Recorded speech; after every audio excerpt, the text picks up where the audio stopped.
Good afternoon. My name is Won-Sik Choi. I'm a principal with McKinsey & Company. It's my honor to be moderating this panel today. For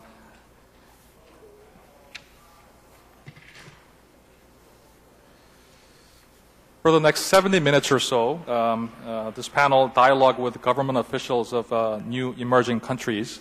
We will explore the opportunities as well as risks and obstacles presented by several of the key emerging countries in Asia.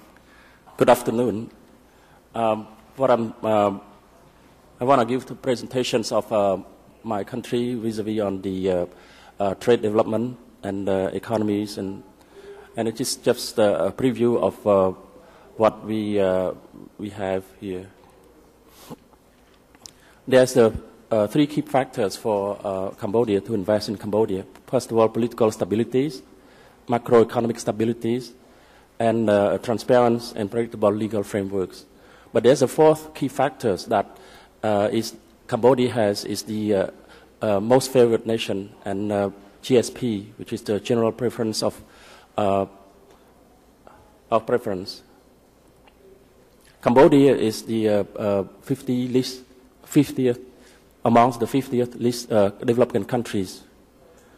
We have about 14 million populations.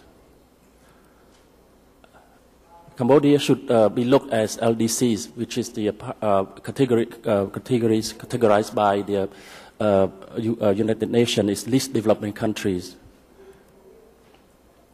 After the almost four terrible years in genocidal Khmer Rouge, the country is completely almost devastated, and we need reconstructions.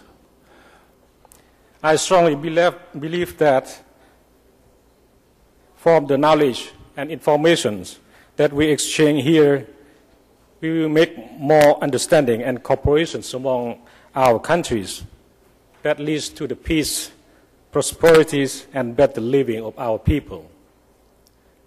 As I have seen that my colleague already presents the country informations, I would like to share with you about the Laos.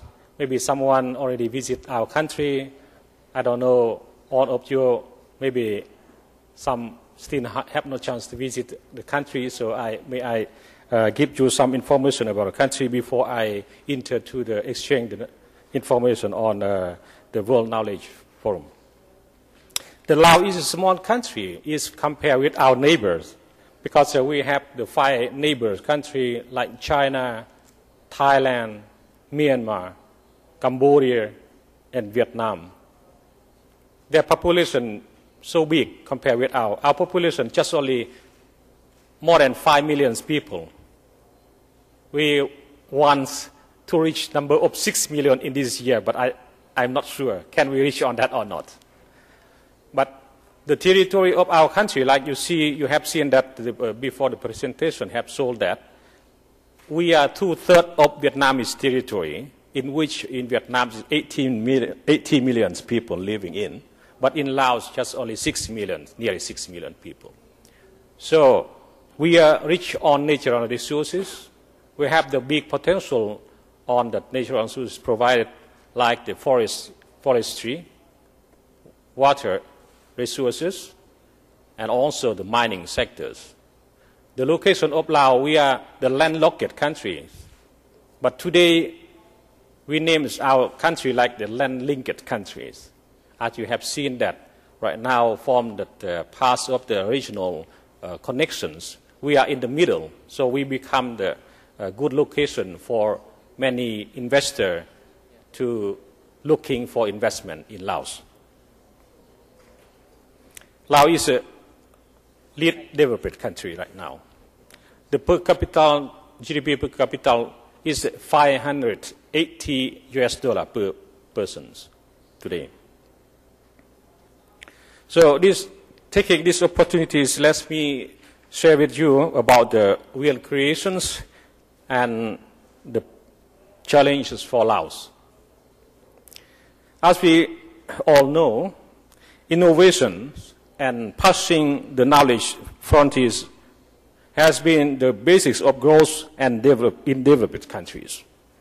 When we read about how nation creates wealth, there is a recurrence factor which emerges, and that is that the source of wealth creation lies in science, technology, knowledge, and human talent, which all translate into the innovation.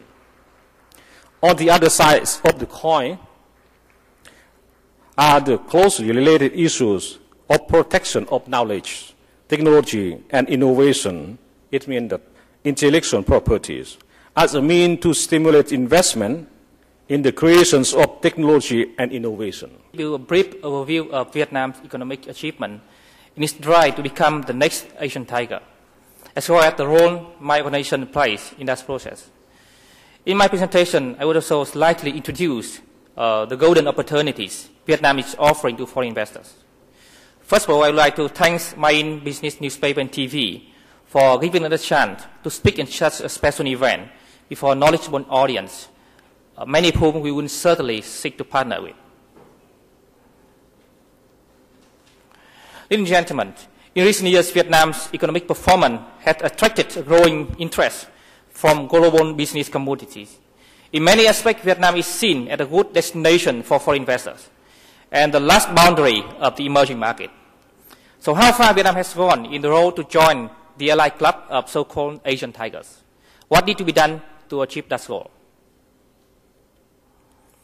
With the real GDP growth averaging 7.1% over the past 10 years, Vietnam is the second fastest growing economy in emerging Asia. The GDP growth has not only been high, but its variance is remarkably low. We believe that the 8 to 9% GDP growth for Vietnam is sustainable, given the demographic, investment, and efficiency trends. Such a strong growth may be attributed to a variety of factors, such as rising domestic consumption, trade expansion, investment, financial and political stability. There is a wide recognition that Vietnam economic immersion is driven first by the government-led reform programs that have positive impact on every aspect of the country's life. This is particularly apparent given the rising importance and influence of the private sector in the economy. With over 40% of the country's GDP, the private sector has been a crucial player in Vietnam economy today. This trend is expected to continue as more and more SOEs are to be equitized. Unlike the Chinese experience, the role, number, and influence of the public sector in Vietnam are diminishing. Recently, the government launched a policy of creating strategic economic groups with the goal of making them the national champions in the areas of insurance, minerals, telecommunication, and so on. The champions are then to aspire to be globally competitive players in their respective sectors. With the recent passage of the Enterprise and Investment Law, the stated goal is to prepare the SOE to be sold in line with the law requirement by 2010. The equitization pipeline for 2007 is estimated to reach $10 billion. We were established in 2005 in an attempt to better manage the state capital and to bolster the SOE reform in Vietnam. We are tasked with three main functions, including acting as a custodian of government shares, investing in industry of such importance, and to provide business support services. From a long-term perspective, our company will develop along the line of Temasek of Singapore and Khazanah of Malaysia. As of today, our SCIC is managing a portfolio of 800 companies with a total market capitalization of over $2 billion. As more and more SOEs are to be equitized, our portfolio is expected to reach over 1,500 companies with a total assets of nearly $40 billion by the end of 2020. As we plan to focus on a core group of 100 to 150 leading companies, the remaining investee companies will be available for divestment. That again offer new opportunity to foreign investors. Ladies and gentlemen, Vietnam has gone a long ways after more than decades of renovations. However, the challenges are still ahead that need to overcome to realize the dream of Asian Tiger.